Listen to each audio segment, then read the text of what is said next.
Hello and welcome to Knitting 101, a short series of videos showing you different techniques to help you get confidence with your knitting. Today I'm going to be showing you how to do magic loop. So this lesson is all about magic loop. Now I came to magic loop just a couple of years ago. Prior to that I always used 4 needles for my knitting, but then everybody else was saying, oh, use magic loop. So I thought, well, I'm going to try it. Didn't get on with it to start with, but then I discovered that I was doing it wrong. So once I got it right, that was it. I'm never going back to using these. The beauty of using magic loop is you only have 1 needle to use. So why use magic loop? Magic loop is used when you are working a small circumference in the round. So a sock or a sleeve with no seams.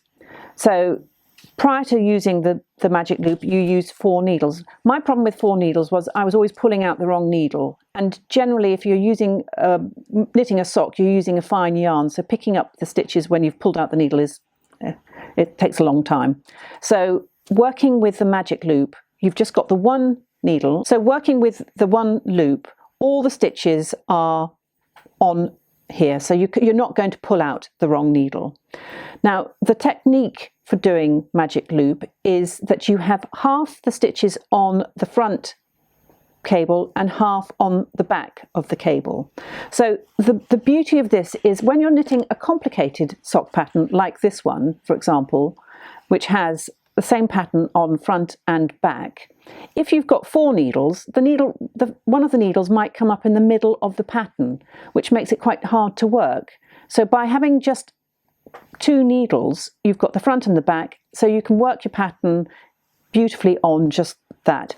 And again, there's no, some people say, oh, you might get laddering, but there's no laddering. You can see on here, you can't see the join for the magic loop. So that is why I like using magic loop. Now I'm going to show you how you do it. The other beauty of doing magic loop is you can go right down to a small number of stitches without any problems. So I'm going to cast on 20 stitches. So I cast on my 20 stitches in the normal, whatever cast on you need to do. I'm just doing a basic cable cast on here.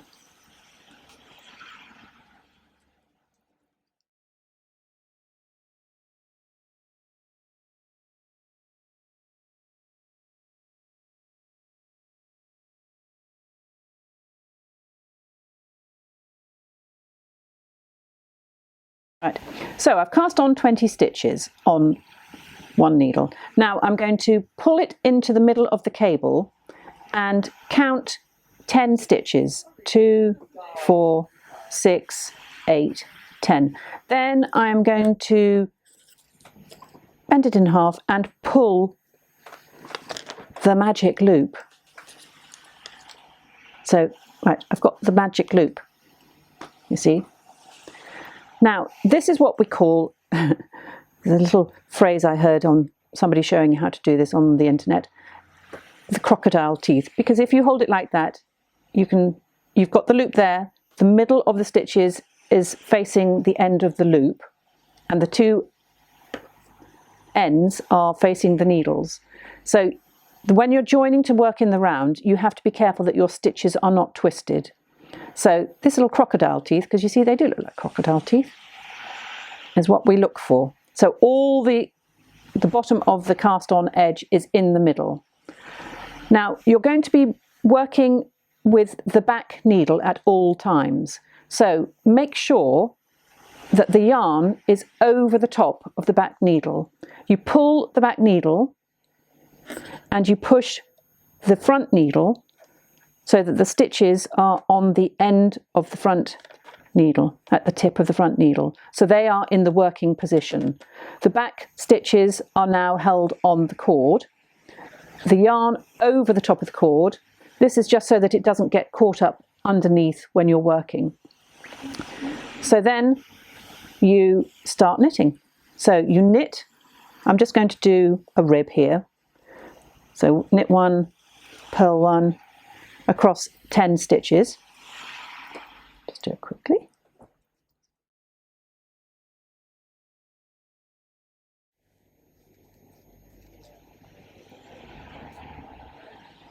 So I'm coming to the last stitches. Right. Okay. Right, so that's the first. I've come to the end of the 10 stitches. Now all you have to do is turn the work around.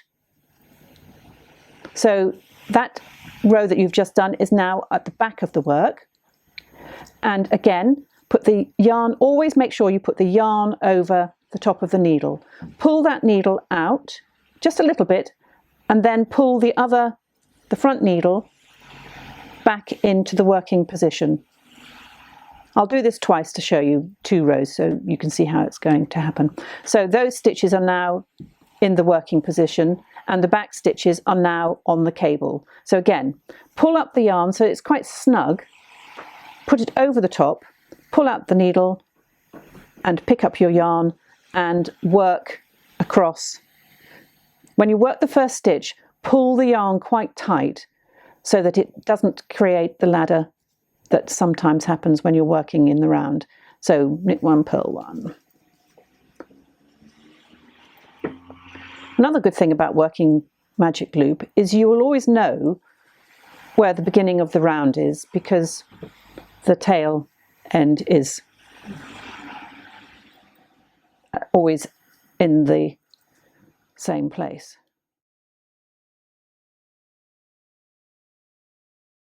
Right, so I'm just coming to the end of the second side. Oops.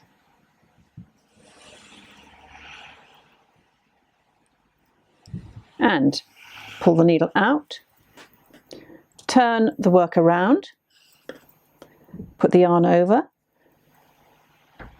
pull the back needle out and pull the front needle into the working position. Now you can see there's a little bit of a gap there. That will close up when you continue knitting. So again, make sure the yarn is over the top, pick up the wool and knit the first stitch by pulling the yarn tight and then working that first stitch. That closes the gap. So continue to knit across the first 10 stitches.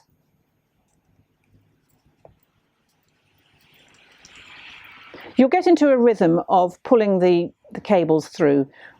What I normally do is I pull the back needle, I'll show you, I pull the back needle a little bit, put the yarn over, pull it a little bit and then pull the front one a little bit so that you never lose the loop. That is the magic loop, that bit there. So pull that, put the yarn over,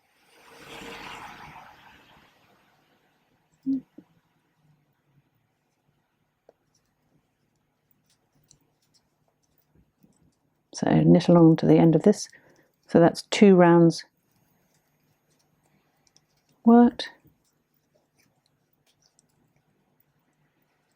So as you can see, you really can do very few stitches in the round very easily.